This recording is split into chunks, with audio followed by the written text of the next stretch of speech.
Okay. Hey, everybody. Welcome back. My name is Ryan. Welcome back to the studio. And today we're going to be doing the second episode of Season 4 for The Expanse. Whew, man, it would be just like The Expanse to start off a season this way. In the first episode, we had, kind of the landscape, I would say, settling for whatever that means. The protomolecule alien society, or whatever the society or the species that created the protomolecule, opened a bunch of rings to a bunch of different systems or in a bunch of different worlds that now we have to navigate or figure out what's habitable, right? And that was kind of the focus for this episode, kind of establishing where we are now given this new information. So Naomi and Holden are together. I remember reading some stuff in the comments where it was more implied that they may have gotten married, or they are at least now publicly together. Obviously, Holden's family we got to see has met Naomi, or at least talked to her. And Avasarala is sending Holden to go to Illis, which is this new Belter-claimed frontier planet that is somehow not had everybody killed that's gotten onto it. And I believe they said the number was about 100 or so Belters that survived. They sent a charter that they allowed. They allowed them to do it, and then they're sending like this group to investigate or help them or whatever. I remember also just seeing reading in the comments, which was really helpful, was kind of the stuff that I missed, right? Like I wasn't paying attention so much to the dialogue specifically. And when they were on that ship, right before it gets blasted out of the air, they plummet under the surface of Illis, and basically everyone dies. They were talking about how they've done this before, where they've gone and they've taken the land out from underneath the Belters, and it makes a lot of sense, right? Again, the parallels to the gold rush, and this has happened before, in history. And more recently, they've done it before. Literally, the guy on the ship said that. So now Holden and them are going there to see what the hell is going on, and if it's safe, how they're still alive, and how, although nobody's been able to land, they then found that there's this, I call it the anti-molecule, right? It's like a dark gray or black in color, and it's like the protomolecule, only not so what's the word? It's not so like spore, right? It's not so much like like dust or just light. It's more concrete. It's more I don't know what the word is, but yeah, it's more physical, right? It's got it's almost like rock, and it showed like this kind of almost, I wanted to say it was magnetized of some kind. That's what the motion kind of emulated to me. But yeah, and now that we're here, I don't know where we go from here. I mean, I don't know what this means, because I remember the whole idea that Holden has, where he keeps seeing this energy that goes into him every time he goes through a ring, and Proto Miller is kind of using him to try and investigate onto why this society that created the protomolecule is gone. I don't know yet. Everything is still up in the air, and of course, with the start of a new season, even though we just ended kind of the protomolecule ring not wanting to kill us, now we find that they were actually never even really the bad guys. Now, of course, there is no bad guys in The Expanse, but this idea that it was us, to say that us as the audience are relating to the humans, it was the humans on the verge of being destroyed by this other race that we didn't understand, right? So a lot of questions. A lot of things are opening up, even just off the first episode. And one of my favorite moments from the last episode was seeing Naomi getting to set foot on a planet for the first time ever. Can't even imagine what that must be like, especially when they kind of showed that somebody in the comments also highlighted for me, which I also noticed, but I didn't comment on. It was weird. slipped my mind, I guess, but I did notice that they actually showed the passage of time, right? They showed, and I mentioned it kind of indirectly, talking about like when the show was filmed and kind of that thing, because you could not only visibly see it in the actors, but also the way that the pacing of the episode kind of showed, time had passed, showing that they had met people, even minuscule comments like Holden talking about how he had, asked Avasarala like 100 times about him being able to go through the rings, that kind of thing. So lots going on. Don't want to keep you guys here in the intro any longer. So I just want to get in and see what the heck this anti-molecule is and, where this season is going to take us now. So if you guys are ready, I'm ready. I see you in the episode. After a lawyer be smart about this, someone began. Interesting. Proto Miller maybe finding some kind of clue. The cryptic messaging, like kind of using his memories to speak to us, is still very off-putting. It's made out of metal, so it's a machine. To us, this looks like a machine, but on this planet, it could be an organism. Care to guess where it came from? It's those abandoned, like, gigantic things. Yeah. Maybe Illis being a clue is kind of like, maybe this was as much as the protomolecule kind of sends itself out and make test sites, maybe this is, I don't know. I don't want to make an assumption like it's fighting the protomolecule and it's like so clearly cut like the dichotomy to it, but I don't know. It almost feels like those things are like pods, almost like it's a probe that's sent out and it landed on Illis. But then why would the ring open to show it to us? If it opens multiples, right? Like, it would obviously have to know that this isn't... It would have to have opened it maybe to every single place that one of the probes or one of the sites that the protomolecule sent out was destroyed. Maybe in each of the rings, one of these things is there, and that's kind of where the thing is. They've opened up all of them so that everybody can go and explore and figure out more about it quicker. I don't know. Maybe we have too little information right now, so I'm going to hold off. But that's kind of where my mind's at. We're going to test the settlers for infection. It appears to be some form of protomolecule tech, and we think we know where they came from. Initial report from RCE confirms Holden's. Shit. Sometimes I fucking hate being right. You're very good in those boots, man. I had a good teacher. Ah. Remember when Avasarala said she hated flying? You seem very fond of Earthers. For immersion, I mean. Fuck you. Everything I've ever done has been for Mars. I came back here to willingly face a court-martial for Mars. I scrapped those bloody ships every day for Mars. God, it's so infuriating. Wow, that's so infuriating. Bobby can't even just, like, after all the shit she's done for Mars, in the service of Mars, and then, of course, like, in the war, of course, the war is never over. Like she said, there's going to be plenty more wars to fight. But the fact that she's going to just be harassed, even when she's on Mars, for, like, just being there, it's so, God. Hey, Murdy. It's like a blasting cap to you. It's Mercury. And yes, it does. You guys didn't have the main drive on when you came down, did you? No, we did not. I think someone blew up this pad. Oh, and the plot thickens. The Israel mapped hundreds of them, all over the continent. Our scans indicate they extend underground. How far down? Deeper than our radar could penetrate. Oh, that's so cool. Radioisotope dating puts this structure at approximately 1.5 billion years old. The structure appears to be solid. If the swarm came out of this, I can't say where. What if the solid structure is the swarm? You speak for this camp? Where did you get this? At the pad. Your people blow up that pad deliberately. That's what took down our shuttle. You killed a lot of my people. Whoa. That's ridiculous. The bugs kill your shuttle. You're trying to pin it on us like Kinas always do.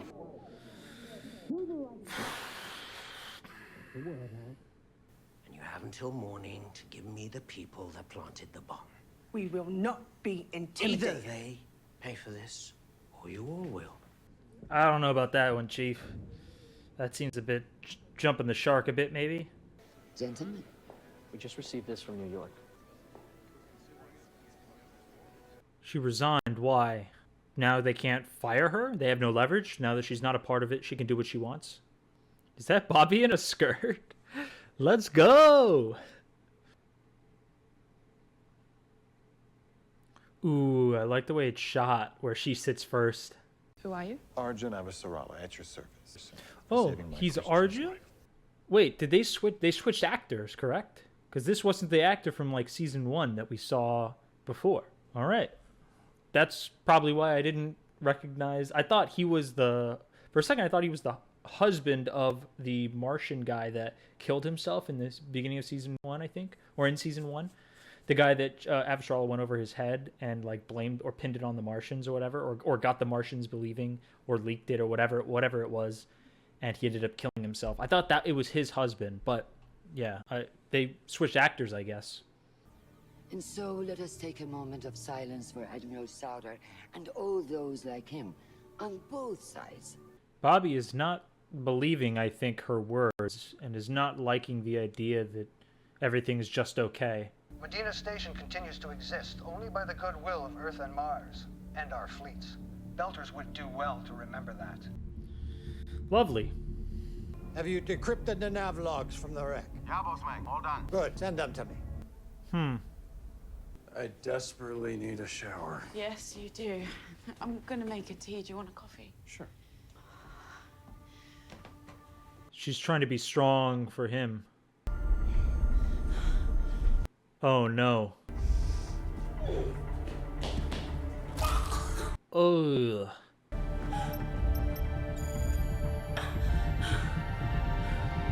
Oh no. Marco Inaros. How well do you know him? Only by reputation. Naomi said you knew what he did to her. She's one of the smartest people I've ever met. How did Marco Inaros get his hooks in her? Wait, that's the previous husband, or? This will need to be sanctioned. Talk to Dawes. I'll reach out to Fred Johnson. There's so much like I don't know if the word is pretext. What's the word for it's like there's always this underlying meaning.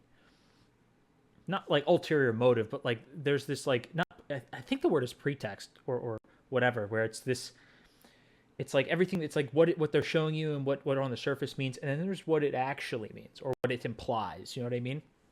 There's so much of that going on in this episode. A lot of subtlety, a lot of kind of reinforcing that,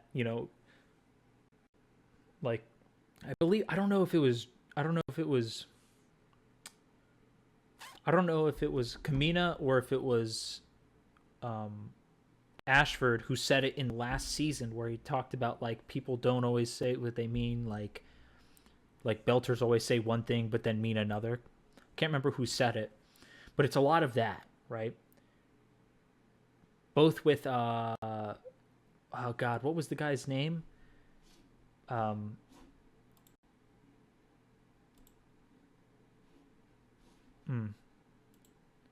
trying to remember what the guy's name was. He's the scientist guy on Illis, the guy that was just in the bar, and like there's a lot of this underlying like you kind of see it coming, where people aren't always here and trying to help or whatever it is. And I'm wondering what Ashford's thinking, because they might just be doing it to build tension just within the episode, but I don't believe they're doing this like not on purpose. So I don't know what it means. I don't know what he's thinking. And like just like last season, I thought he was going to go more over the deep end and really go against us, but he really didn't. Just kind of logically went down a path that he thought was best, and then afterwards didn't really freak out. Everything kind of worked out and kind of adapting to the situation as it comes. So that was relatively surprising. And the same thing with like Bobby. Like at first she seemed more dejected and kind of just resigned to the fact that this is how life is. And then once the realization, or once she got the invitation from Avasarala, everything kind of changes, obviously, where, she's starting to get looked at more, and now she's having to deal with all these problems with Mars, even when she's trying to she can't be rid of it, right? I don't know. And now they have this thing where Naomi's they're showing that Naomi's going to have this underlying problem that is going to be foreshadowing maybe events to come, where cross my fingers that nothing bad happens to Naomi, but I have a feeling that is going to change. It's going to shape some of the decision making from Holden, and probably shape the way that the crew is able to let's say, commit to the people on Illis, maybe. I don't know. And then Dawes hasn't even come into the picture since season 2, so this is still really up in the air, honestly. Like, I hope we get to see Dawes again, but at this point, I don't know if we'll ever actually see him again, or if he'll just be like in a cameo here or there, and they just mention him by name. Because then we don't even know about Cortazar. Like, we haven't heard from him in a long time. Like, I don't know. Maybe that chapter is closed for the show. Maybe it's in the book more. I don't know. Maybe you guys can let me know in the comments if if Dawes is more prominent in the books, and they had to, because of the switch and the truncated in time, they kind of had to cut some things that, although might not be, or although might be cool and be able to show some context for where characters are, wasn't necessarily important to put into the show. So just my little rambling there. Did Admiral Souther really say any of that? I don't know. We rarely spoke. He didn't much care for You were me. using me tonight, just like you used him. And now the truth comes out. Come and work for me. Fuck these people. If they don't see how glorious you are, they don't deserve you. I don't need you to save me. Bobby wants to be left alone. Tired of everybody using each other and nobody being true to their word. She hates it. Where in the hell are you? I'm in town. I'm keeping an eye on things, like Holden said. All right, well, Holden and I are going on this Later. mission. Yo.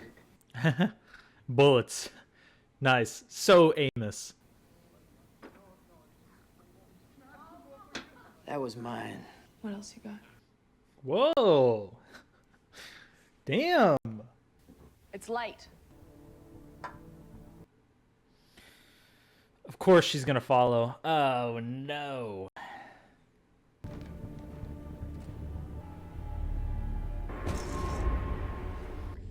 Jesus Christ. What is this shit? It's just focus drugs. Okay, please, if they see you here, they'll kill me. You are such an idiot. I bet your girlfriend here knows something about a customs agent getting beat to death down by the docks this morning.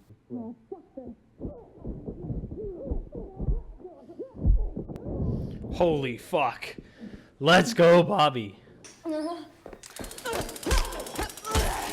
It's like nothing changes, man. It's the same everywhere. Oh, yeah. You're so fucked.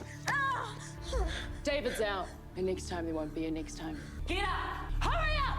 Yeah, Bobby's had just about enough. She's getting her buttons pushed the whole time she's been back. It's fucked, man. Now I think she's going to take that job with Avasarala. Man, the set pieces in this episode are so good. Like the way they made the walls, even the little gadgets with the drone and the light, even the thing that Alex had to kind of measure the protomolecule infection. Really sweet. Come here. That. I need that out of there. Okay? It's clogging up the works. A root. Dragging me out into the middle of the night to do your fucking gardening. Hey, we're all doing someone else's dirty work, kid. Whoa. I also find it interesting, that little moment when he was talking, he was like, all right, he's like, stop, enough, like, I'm doing what you want. Is the protomolecule, I mean, the protomolecule is like using him as the investigator because of his link to Holden, and Holden being in the physical realm, maybe in this dimension, they're able to interact with things that they, beyond the grave or whatever, can't, whatever that means. I guess technically it's not the same for them, but really interesting. Like you said, everybody's doing somebody's dirty work. Maybe the protomolecule, like they said, is not on the up and up. And maybe this is to reignite maybe some hidden spawn or some hidden colonized worlds, and it's for them to kind of rebuild. Less about them maybe being destroyed and more of them, but I guess the only reason they would have to rebuild is if they were destroyed. So I guess in doing so you'd be able to figure it out. I don't know. Oh, there's too much. I just gotta watch, I think. 100,000 people died on arrows. Try carrying that around in your skull. You still hear their voices? You finish this thing, maybe we can all finally get some sleep, huh? Don't lay your history on me. I didn't blow up shit on Ganymede. You and me, we have one problem today. Somebody in this shithole killed 23 of my friends. Ja, verehrte. They ain't over yet. Uh-oh. Now that was a threat. Holy shit. Oh shit, it's Civil War now. You could tell. I told you I knew it. You could see the anger building. Ever since him and Amos went to that launch pad. Wow. I did not expect that. I didn't expect him to shoot him. but I kind of I expected it, but I didn't. I don't know. I didn't think he would actually do it.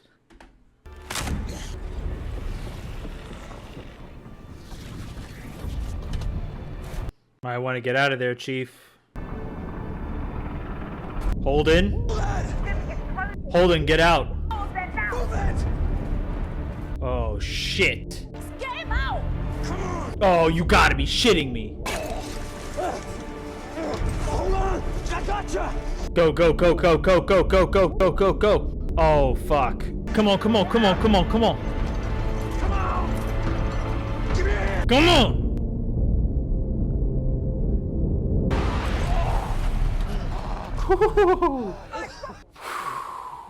Woo. Jesus Christ. What'd they do, man? What the fuck was that? What is that? Whoa. It's like lightning all of a sudden. What are these, conduits? Fuck me, what do we do now? You gotta be kidding me, man. Oh my gosh. A little bit more setup for this, but like, I'm still so confused. Like, is this like a colony? Is this like a proto-molecule, one of the first proto-molecule colonies, or is this like a probe that they sent out that got here and they lost contact with? And like Miller just said that those organic anti-molecule things, as I'm going to refer to them until we know different, are not important.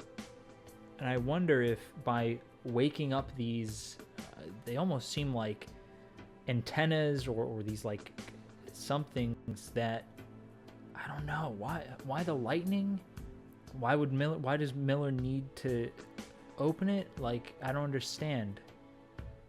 And what is this going to do to the planet, right? Like, if this is, I mean, obviously the colony might be in super real danger. They are, because all those lightning could just destroy the settlement. And then we, on top of all this, right, like the bigger plan being that there's like this species destroying thing, and we're trying to investigate it on this planet. And then we have the Belter, Earth, Mars still trying to police each other, and a lot of underground shady shit happening between human beings off of Illis. Then we have on Illis where these problems, and we have the Civil War tensions building between the Earthers that came here and had most of their team destroyed, and the Rossi now, and our crew with Holden and Alex, and Naomi's in trouble because she can't really adjust to the gravity, and like, oh my god, there's just so much going on. My goodness, man. I don't know. I don't know where we're going. Like, at this point, the scale is off of anything that I could conceive myself, right? Aside from just guesses, right? I mean, it's not to say that I wasn't guessing before, but here I have even less, education to go on, you know what I mean? So I don't know. And I'm sure there's a bunch of minor things that I missed, or references and callbacks, and I may have noticed them and just didn't say anything, but I don't know. Let me know what y'all thought of this episode. Was this a good avenue to take? I wonder, because I know that it was like before, the finding out about the alien race was almost unimportant, right? It was more about the human condition, more about how the humans, how they react to this information. And now we've kind of established that, like, we know how the humans react to this, and now it's more about the aliens, which is interesting, or at least through 2 episodes of season 4, right? So, I don't know. I also just remembered in the comments, while Amos and what's the guy's name? It starts with an M. It's like I don't remember his name. Oh, Murdy. So when Murdy was, I actually just forgot what I was going to say, actually. It doesn't matter. Oh, yeah. So when Amos and Murdy went to the platform, I noticed that, or I remembered somebody in the comments talking about the aspect ratio. And I didn't even notice it in the first episode. Obviously, the only thing I remembered was, or got, was like those really big far away shots to kind of, and in the comments they mentioned how open it felt. And yeah, you're right. I didn't necessarily notice it even in this one because I was just so engrossed. I just didn't even think about like being on Mars versus on Illis, the aspect ratio. I did notice, I guess, a little bit, but I wasn't paying attention when we were not on Illis. So I'm sure that in editing I'll find it and it'll become more prominent. But yeah, fantastic. I mean, another fantastic episode, of course, leaving us on a massive cliffhanger. I did like the little Indiana Jones throwback, that kind of trope of like narrowly escaping the, you know, they had to even pull them out of the thing and the door closes and then he pulls the hat. So good. Love that. That's just the parallel that I drew, not to say that they did it on purpose, but yeah, it's pretty common, I guess, in movies and media maybe. But yeah, so that's all I got. Let me know, what did you guys make of the whole colony thing? Like, maybe what are those things do you think? Like gigantic, are those things, because they said it was solid before and then obviously we went into it and it was hollow. So I wonder. I don't know. I don't even know what to ask you guys because you guys have technically seen it. So like, what am I going to ask you that you guys, if you answered, not spoil me on, you know? So I don't know. That's all I got for you guys for this episode. Can't wait to get into the next one. I mean, things are getting spicy and I'm really liking the balance between everything so far. Really intriguing. So yeah, don't forget to like and subscribe if you haven't already. I'll see you guys in the next one.